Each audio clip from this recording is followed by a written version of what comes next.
to Conversations with the Candidates. My name is Tammy Daniels. I am the editor of iBerkshires, and this is one of the series of programs we're doing with the candidates for North Adams City Council. Over 8 programs, we hope to speak to 16 candidates seeking the 9 at-large seats on the council. We're here in the Northern Berkshire Community Television Studios with Eric Buddington and Rebecca Cohen. Welcome, both of you. Thank you, Tammy. First off, I'd like to ask you a little bit about yourselves. You can talk to the audience. And Rebecca, why don't you go first and let us know, who you are and why you're running for City Council. Well, my name's Rebecca Cohen, and I have lived here pretty much all of my life. I've left here for about 5 years to get my MBA, and I came back with my 2 children. I have a 12-year-old and an 8-year-old, and I decided to run for City Council because I feel like this is a wonderful chance for leadership change and for new ideas, fresh faces, and for collaboration with the community. Okay. And Eric, you are an incumbent, and how many terms have you served so far? 2. 2 terms, and you're going for your 3rd term.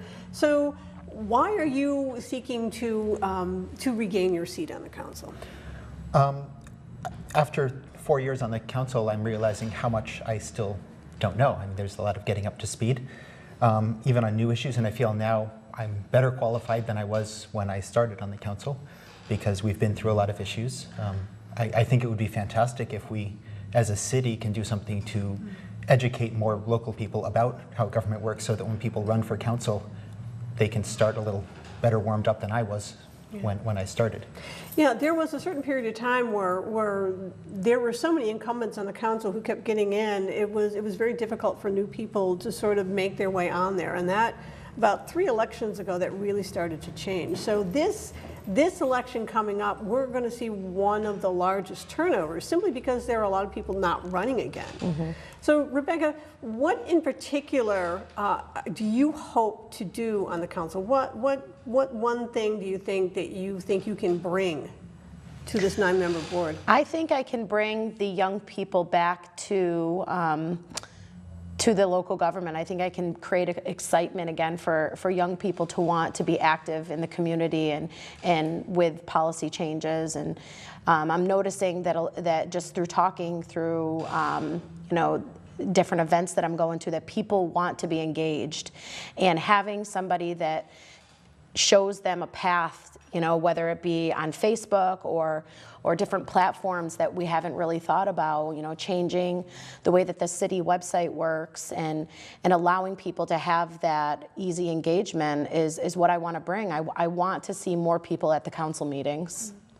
Yeah, being one of the few people who actually shows up for every city council meeting, there has certainly been a lack of people who show up unless something really happens. So Eric, I mean, from your experience, how do you think you can get people engaged? Because one of the things you talk about, I mean, you work with the television studio here, you're interested in internet and changing the website, and you've talked about a lot of those things. So what would you, now that you're looking for a 3rd term, what do you think you can bring to that with your experience? Well, I just got an ordinance change passed through the city council that requires minutes of public meetings of all the city's boards and commissions to be posted, or rather to be submitted to the clerk within a couple weeks of the meeting. And that makes that information available. Because even as a city councilor, if I miss, say, a planning board meeting, there's no easy way for me to the next day, well, aside from reading iBerkshires, but there's no easy way for me to catch up on exactly what happened. So I think getting a lot of information online before anybody asks for it. We're looking at issues with our water supply as well, and I would be very pleased to see the city publish data all the time on water quality, not just the once-a-year report.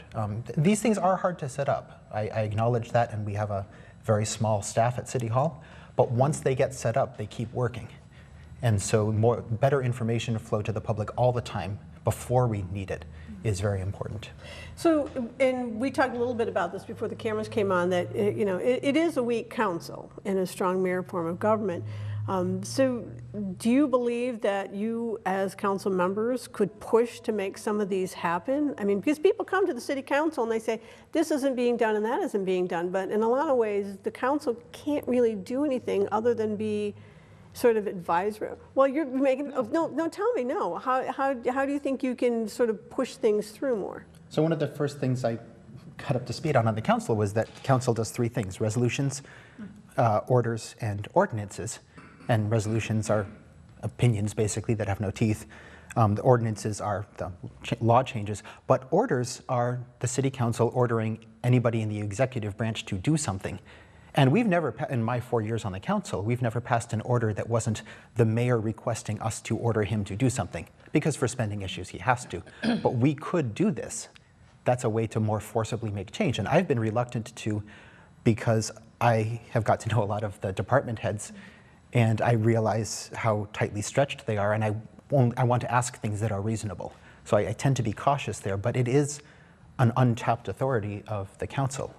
The wisdom of using it, I'm not sure about. Yeah, I agree with that, and I've been going to a lot of the council meetings just in my running, and I'm seeing that the mayor, he's wonderful with listening to people, but I'm not seeing a lot of collaboration between the councilman and the mayor when it comes to those issues. And with a new leadership coming in, a new mayor, I really hope that we can all become cohesive, that we can all start working more as a team for the better of the community and for the better of North Adams, because I think that everybody's idea is worth noting. We should be listening to everybody's idea and talking about them. I mean, I know that I have a lot to learn, like Eric said. I mean, I'm just going to be coming on, but I have been observing, and I have been seeing a lot of for lack of better words, some issues when it comes to communication with councilmen, and a lot of them feel as though they just rather sustain or not really push forward an idea for, you know, and maybe it's going to be knocked down, or maybe nobody's going to listen. So I just really hope that we can, with a new change, start working more together and start collaborating, not just the day of the meeting, but outside of that as well. Well, then you have. And Right, that's where you have I mean, a lot of them, problem with that, you know, right, they get their minutes, and Yeah. a lot of them are reading during it. And I'm not saying that that's a bad Oh, thing. We I all see, have okay. we all have time issues, but we have to start preparing more and start bringing up those issues that need to be talked about, and have those conversations. So if you were elected, there are some committees that the city council has that can do some of this sort of oversight and can call for things to happen. So what would you like to be on? What committee do you think your skills would be most useful with? Education. I was an educator here in North Adams for 5 years at Drury High School. I taught chemistry, and right now I feel as though I'm probably better served on that committee. Public safety, I think I have some great ideas. I don't want to bring them up right now because I'd like to collaborate with the councilman about that, but public safety is another one of my passions, in ensuring that we are keeping our streets safe, and that in turn will bring more people to the area if they feel safe in our neighborhoods. Okay, so for education, let's be clear, there is not an education committee because we actually have a school committee that's elected, but there are liaison positions Yep. also that, Yep. you know, people usually, which sometimes can be hard to fill. So you try to get people who are interested in that thing Yep. to sort of be that connector. And So, I but should yeah. also like to point out that there may not be an education committee, but the council decides what its committees are. So we don't have to choose from the existing committees. I've sometimes wondered if, because we have some committees that never do anything, that they just don't get the business. Committees can initiate stuff by themselves, but I'm very interested in broadband internet issues, and we could, obviously there's several committees that could handle that, but I think it's important enough that I wouldn't mind making a committee that's a little better tailored for that. And you're probably one of the experts on the council when it comes to broadband internet. So what would you, if you were reelected, what would you like to see the council do when it comes to internet? Because we know there's been a lot of complaints with the local providers here about how it's done. I mean, there are options that possibly a municipal internet could be done. I mean, there are Yes. towns looking at that kind of thing. Let me see if I can make this quick enough. Yeah. I think we should treat internet like the roads. It should be a Yeah. public resource. The city government should own the actual transport of it. But it's fine if private companies want to be part of that, because we have the phone wiring and the cable wiring in town, and they should be part of it. Now, with version 6 of the internet, which has been around for 10 years or so, there are enough addresses that everybody could have a permanent internet address at home. Like a phone number. Right, and it would cost the county $1,000 to get literally trillions. There is just no limit to what we can get now with the new internet. So I'd like to solve that problem right away and then work on getting, finding ways to actually get people connected through a combination of public and private. So does that require more infrastructure? No. Well, yes, but not.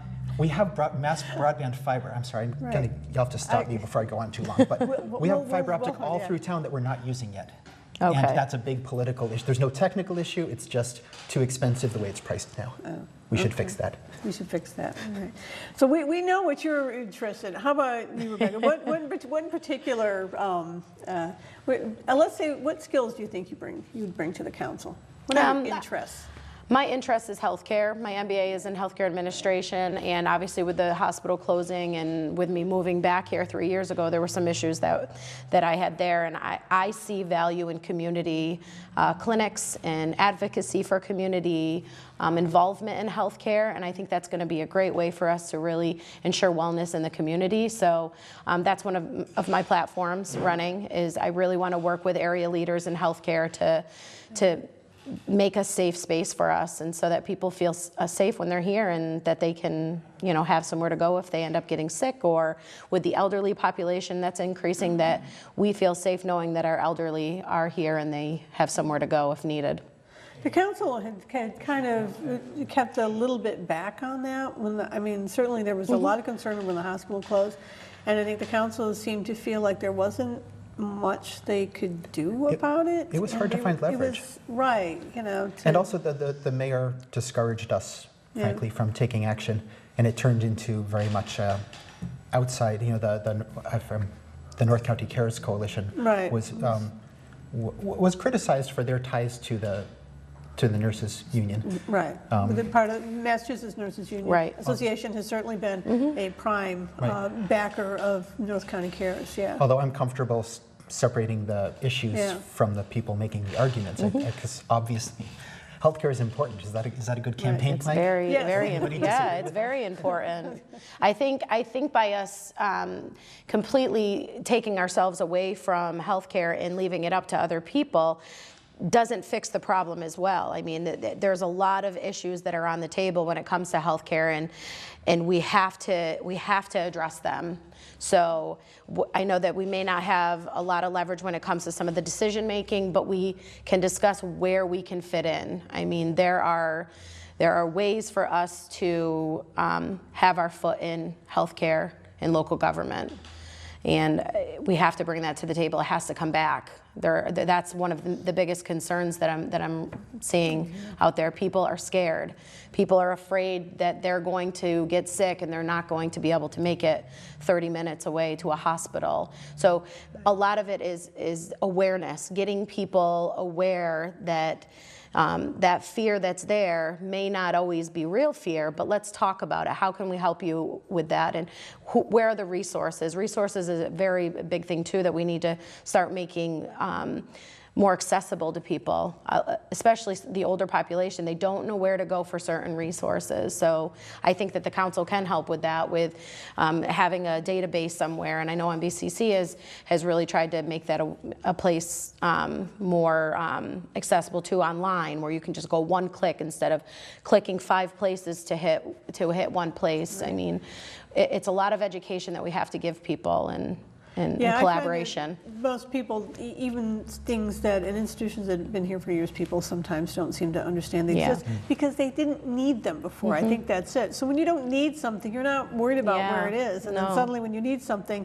you don't know where to turn to. So and people panic when it comes to health, and sometimes they just, they'll have a panic mode, and then they just either don't look anymore because they get frustrated, or they ask the wrong people that don't know as well. And so making that accessible might help them. Well, we certainly have a I don't want to call it an unhealthy population, but we certainly have a population that has a lot of health issues, partly because we are aging, and we have more elderly, and we have too many people who smoke, and too many people, obviously, who use drugs. We have a huge drug problem here.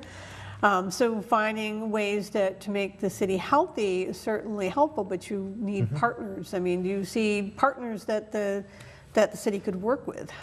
As far as general health goes, Yeah. it just made my day a few Thursdays back to see the community bike ride going around town. Yes, I yeah. assume Amanda Chilson is the driving force behind that. She's but- the driving And force it's behind a lot of wonderful. things. Yes, absolutely, she is. I mean, Yeah. I share your enthusiasm for a lot of the youth initiatives in town. I've spent some time at the Uno Community Center with my boys sometimes. It's just to have a place that is actually public, where anybody can go without having a reason to go there, just because. And I think don't know the Roots Youth Center so well, but I think that's Yeah, it's a also wonderful, wonderful really place for good- youth. Yeah, we tried to get Jess Sweeney to run, but that didn't. Yeah, she's great too. But education plays a role, I think, in a lot of things that all of our platforms are with, and getting out there and letting people know the facts, and even with the opiate abuse, getting community advocates out there to talk to communities, to sit down with people who are at risk, talking to our youth so that they have somebody that they can talk to if issues come up, that they are educated what opiate abuse is and what drug use can do, because a lot of them are growing up with families that are using drugs, and it's confusing that they see it every single day, and then they go to school and they hear how bad it is, and there's shame involved. So, I mean, these places like Roots and all of these community people that are trying to reach out to our youth is very important right now.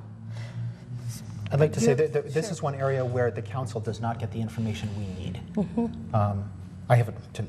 I haven't followed up as much as I ought to with the North Adams Ambulance Service. They're willing to share some data. They're limited, of course, in what they can say, but I would love to know whether the opiate problem is very concentrated in some neighborhoods, and just the trend week to week. But a lot of the state and regional data we can get is years old. Yeah, it's usually 2 or 3 years old by the time you get it, by the time they collate it and everything. So it's hard to get anything that's sort of up to date. So it's even hard to say if what you're doing is making a dent in it too, because it'll take you years to find out if it's actually falling off. So Right. yeah, so data, I know that's your thing. But also- getting data is a problem. Long term, just getting people involved in, like Roger Urban, also a candidate for. Yeah, He's been also he's been candidate, organizing yes. volunteers at the cemetery. Yeah. I think since he moved into town, he's just Yeah. been a real driving force there. Yes, he has. And I know that's one of his big issues, is having the city coordinate volunteers. And I think that's one of the bits of leverage the city might actually have in making that jump from local interest to political action. And there are people out there that want to volunteer, that want to help.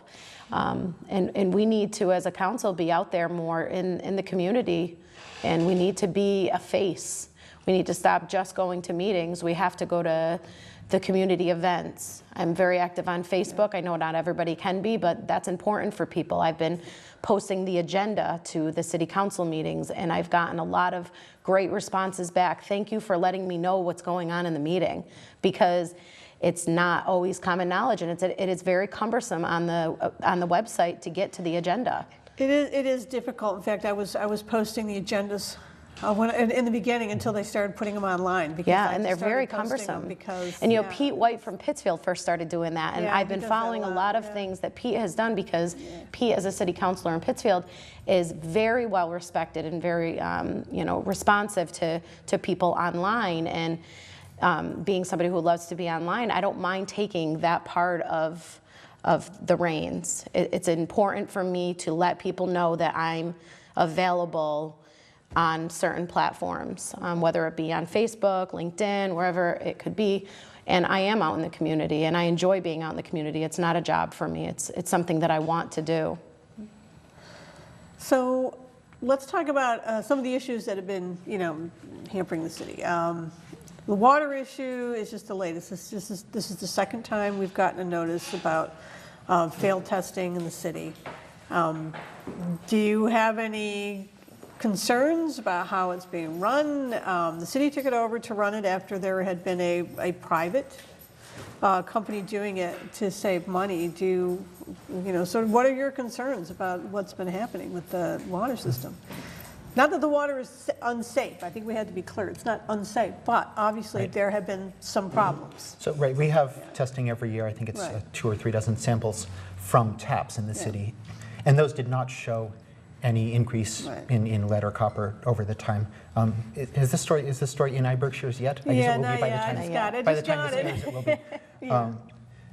I do have concerns because, again, this is a system where I can't get information unless I specifically ask. And it's I am glad that that the mayor brought the water system back into public hands, because I think accountability is a lot easier. It's a shorter loop. I agree. I mean, we have about 3 people involved in that loop. But if it were a private company, I don't know if the open records laws would apply to that. It would be a lot harder to get information. They'd be more defensive.